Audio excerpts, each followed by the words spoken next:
Hi, I'm Carrie of Clothing Creations by Carrie, and this is Behind the Thread. Thanks for checking out my video. This is part 2 of our conversation about thread. Thread, there's so much to know. There's so many things you can do with it. So we're going to pick up where we left off. I'm going to show you a couple examples of fun things that you can do with thread, and then we're going to talk about how to store it and some things to be mindful of as you are on your sewing journey. So this piece, I took a class, and this was with thread painting. So I talked about using bobbin thread, that lighter weight thread, the thinner thread on the back of a project to get rid of some of that bulk and to avoid some problems with thickness and bulkiness. So you can see that it's very dense in some places. So a lot of thread painting here and up in here. And then this was actually a decorative stitch on my sewing machine with these bubbles here that are going along the body. And then there's some metallic threads up here, did some embroidery down here to personalize it. And then I also made some trim with my serger. This green stem here is made on my serger, and then I stitched it down on the project, and then I thread painted it and filled it in here. I did not make this trim here. It's a popular trim that you can get at one of the retail stores. But I made this flower separately from this image, but I did the thread painting and added some fun elements to this beautiful hummingbird. And then the back just looks like this. If you can see, you can get a feel for what the front looks like with the pattern on here. So that's kind of cool to look at the back, but of course it hangs on the wall, so most people aren't going to see that. So I just want to give you an idea of some of the fun things that you can do with thread. There's a lot of different elements in here. Likewise, I finished this recently. So this is a postcard. I probably won't mail this. It's not quite ready to put in the mail or designed for that. I would probably do a couple things differently to actually mail it somewhere. But this is a seascape, lots of thread painting. And so it's very dense. So I was mindful of the thickness of the thread, but there's some metallic features up here, some variegated threads that you might not be able to tell, but it just kind of helps bring some of that color out. And then what I really want to show you on this piece is the border. That border is nice and thick and dense. I did that on my serger with that 8-weight thread. So a little bit smaller stitch, got it as close as I wanted it to be together, and then I was able to frame it out and just give it a nice finished look to it. This is the pattern on the fabric. There's no stitching on the back here. So I stitched everything onto the interfacing or the stabilizer, and then I covered all of that stitching from the back of this up with that piece of fabric.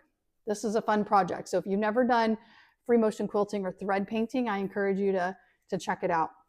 We should be talking about that in the future. So let's talk about how we want to store our thread. So you want to keep your thread away from natural light, and you want to try to keep dust off of it. So you want to probably have some storage containers or bins that are going to be kept out of the dust and be safe from light. So there's a few solutions for that. So there's numerous types of plastic containers. So this is one that's in my sewing space, and it holds regular size thread spools, and it's got a nice cover on it, so I can throw it in my cabinet and keep it out of the light and keep the dust off of it. It does take up a little bit of space. So I don't think I used this at first when I got it because I didn't want to allot the space for it, but it keeps it organized. It's clear. I can see through it, and I know exactly what's in there if I need to get something out of this case. Cases like this are also really nice. The limitation with this is that it's not going to fit a bigger spool of thread like this. It's only going to fit the smaller spools of thread. But they look great. You can keep them organized. They're easily accessible. So this size fits in there, but this one doesn't. So that's one of the limitations. But if you have a collection of thread and you don't always need a lot of the same color or certain colors, then this is a great way to store them too. So again, you can see through the plastic case. It's nice and sturdy. It's got a latch on it. And this you can throw in a drawer, put it in a cabinet away from the light, and it keeps the dust on it. Another great solution, if you're not saving the bags that your sheets come in and different blankets come in, this is one way to reuse those bags and keep them out of the landfill. So there's usually a nice sturdy zipper on these bags. So they last a long time, and you can see through it. So meeting our needs, it's keeping the dust off, it's compact, we can see through it, and you can easily put it in a drawer or a cabinet and keep it keep it in your storage area. This package was came with some yarn, so there was yarn in here, and instead of throwing the bag out, I kept this bag because it was clear. It's got a zipper, it's nice and sturdy. And then also for like going to classes and things like that, I can throw some stuff in here and I can see it, have easy access to it. I know there's tons of different types of containers, but those are the things if you're buying containers, you probably want to keep in mind. I do like the thread racks. So if you notice back here in the background, I do have a thread rack hanging on my wall. I like it. It's easily accessible. It's right by my sewing space. But what I don't like about it is it does collect dust. So that's one of the, if it's threads that I'm using frequently, then that dust isn't going to collect. But sometimes if something's been sitting there for a while and I pull it off, I have to try to get some of that dust on there, and it's kind of hard to get dust off of spools of thread. So that's the only drawback that I think of having these racks. I was at a friend's house recently, and her husband mounted them on the wall and then built a cabinet around it with a clear door so you can see what's in there.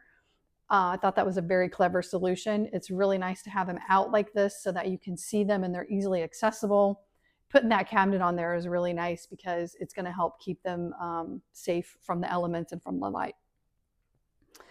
So when you're doing your projects, you probably want them to last a while. So you want to use good quality thread, and you want to make sure that it's not old and compromised or has anything in there that you don't want to have in there. So if you come across a spool of thread and it's made out of wood, they haven't made those for a very long time. You don't want to use those in your machine and for projects that you want to last. So it might be fine while you're sewing it together or seem like it's fine, but within a couple of years it might fall apart because those threads are probably going to break because they have a lot of age to them and they're just not going to hold up. And if you're making things for your friends and family, or if you're selling them, you want to make sure that those projects last. And so you want to use a quality thread in order to make sure that happens. Also, styrofoam. There are spools out there made out of styrofoam. I don't see them a lot, but I see them enough to notice. I just don't think that they're the right quality that you would want to be using. So you can use the wooden spools and the styrofoam threads for things like EPP or English paper piecing, things that you're doing by hand, or for something that's going to be temporary. But you don't want to construct a garment out of something with old thread, because you definitely don't want your garment or a quilt to fall apart. If it easily breaks, so if you're not sure how old something is, maybe it looks okay, but you're like, I'm not sure how old this is. If you pull on that thread and it breaks really easily, you probably don't want to run it through your machine and make something with it, because it's not going to last. So we put a lot of time and love in our sewing, and we want to make sure that the people we give these things to are going to be able to enjoy them. You don't want to spend hours on garments or quilts only to have them fall apart later. A few years ago, I had a quilt that one of my grandmothers made, probably in the 80s. Had it for years, used it a lot, and it started falling apart.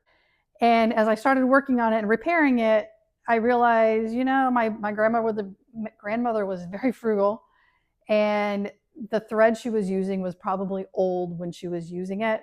And so fast forward 40 years, and that thread was just, it didn't hold. And so it had to be repaired. So luckily I was able to repair it. But sometimes people who inherit these things or get these things passed down from loved ones, they don't have the ability or the knowledge to fix them. So you don't want to put that burden on someone else in the future. So I hope you found this video useful. Please like, share, comment, and subscribe to my channel so that you know when there's new content posted, and give me some feedback. I'd love to hear from you. Thank you.